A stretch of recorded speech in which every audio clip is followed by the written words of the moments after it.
So the time has finally arrived. I know Vanessa is incredibly excited. So excited. We didn't get to go to opening night of Beauty and the Beast though due to work, but we are finally getting to go Friday morning, which also happens to be St. Patrick's Day. And a year ago on St. Patrick's Day, we ended up doing a vlog thanking our 1,000 subscribers. And it has been a crazy year from then to now. Yeah, now we're way past that. So thank you so much for sticking with us. We really do appreciate it. And now we are going to go see A Tale as Old as Time. Song as old as rhyme. Beauty and the Beast. Let's go.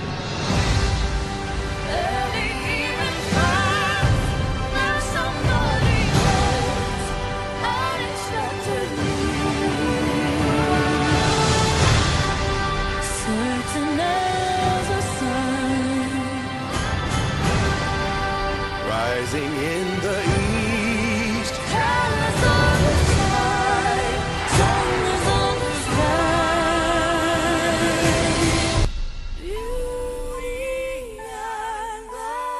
So we just came out of Beauty and the Beast.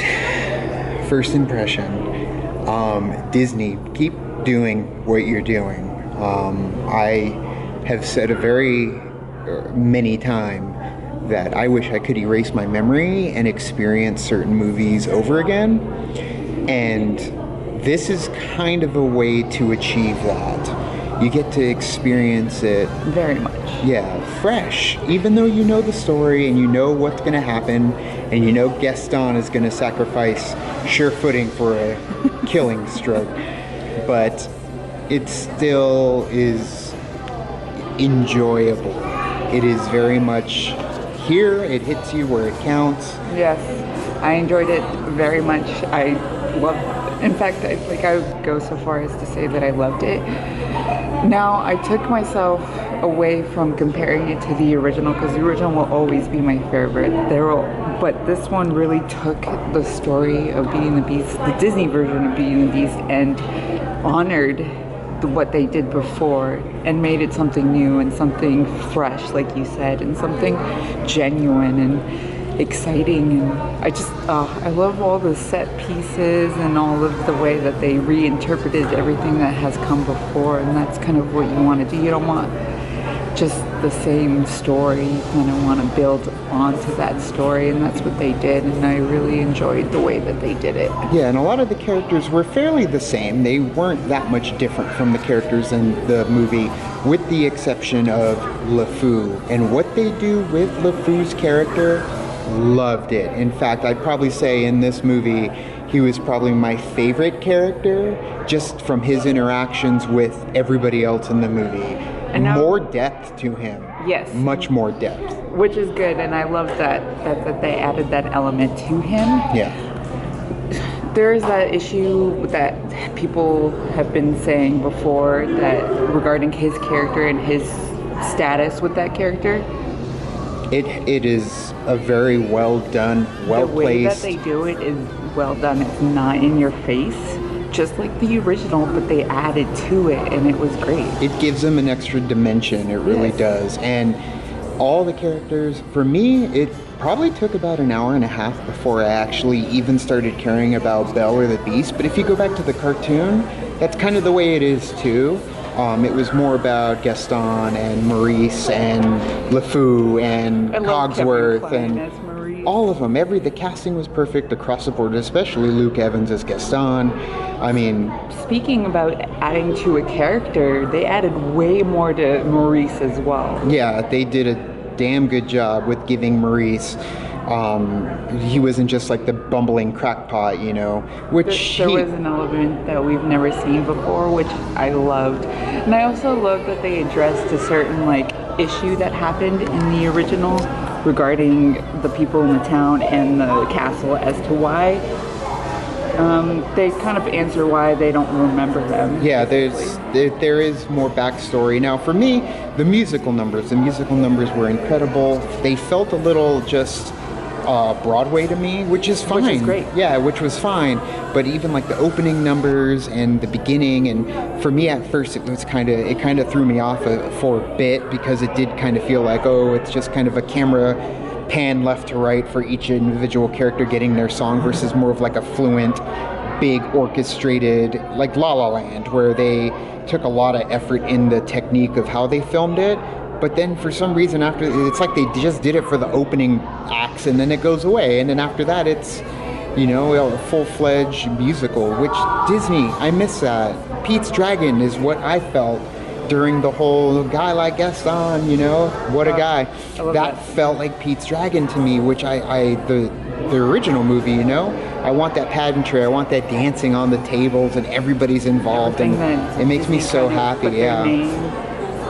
Their name for, that's what Disney is for. Yeah, that's where they really kind of, you know, made a staple. The animation, and then for their live action, it was the musical aspect of it, and the mix in with, you know, animation mixed with live action. So they kind of combined both worlds and did an amazing job. Now, when it comes to the story itself, like I said, it was about an hour and 10 minutes before I started caring about Belle and the Beast. And I really started caring for, like, in the beginning, like it was Emma Watson, it kind of threw me off for a bit. Like, I didn't have any connection until it's like, well, let's focus on them now, which happens in the cartoon. It's like that when they come together and now we get to see them fall in love. And that's when I started caring for Emma Watson and Dan Stevens. Yeah, like, and they added a lot to his character too. Granted, in the original, you know, he's a beast and he's just this horrible. Yeah. That's why she turned him into the beast at the beginning. Yeah. Whereas you kind of get a little bit more under his skin. Yeah. Why he's that way. But they don't go into depth with it. They kind of just do a little, and then that's it, and then they move on. Daddy issues, I think. They kind of hint at that, but they never really cover it.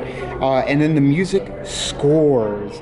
Like, they pretty much hint. Yeah, they hint at the songs that are about to come through the orchestral numbers that are kind of transitioning from one scene to the next. So, like, when you hear it, you're like, oh, we know what's coming. Be Our Guest is coming. Oh, we know this is coming. So you kind of get those musical cues of what's about to hit. And you know what's coming. And then when it hits there, like, just shudder. Like, that's how I felt inside. It was just shivers of just excitement, and just, I was so happy.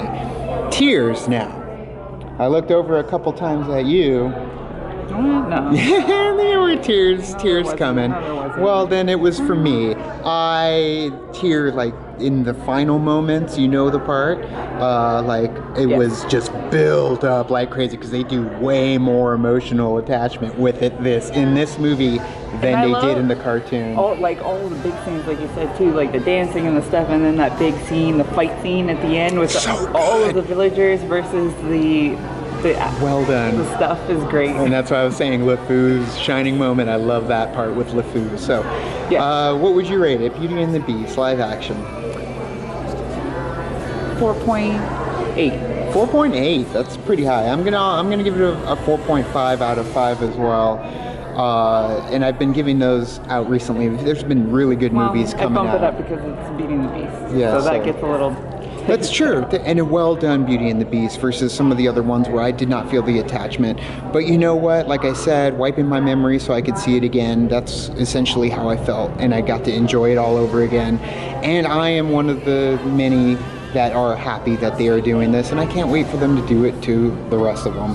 Yes, and I also love that it kind of had the same tone almost of Cinderella, the live action version. Correct. Which I loved, because then it kind of connects them that they're in the same universe, the same era, and the same, which is great. But much more pageantry and much more music, and Alan Menken and all the Rice and all them. I mean, incredible job. Even Josh Groban has a song in there too. Evermore. Yeah, which is pretty exciting. I'm gonna go buy that. It's so good. But either way, guys, check out Beauty and the Beast. I'm so happy with March right now, week after week after week, and they're all getting big numbers, and they're all making their money and having their own spot in the limelight, which is exciting for March. I mean, I think March is now the big month for summer movies. It's starting now, especially in Arizona, because it's like 90 some degrees, so summer started. So head over to our other, videos. We've we've been really busy this week, and you can like and subscribe. And do the thing on our Facebook, Twitter, Tumblr, or Instagram. And as always, now it's time to say goodbye. Bye. Au revoir.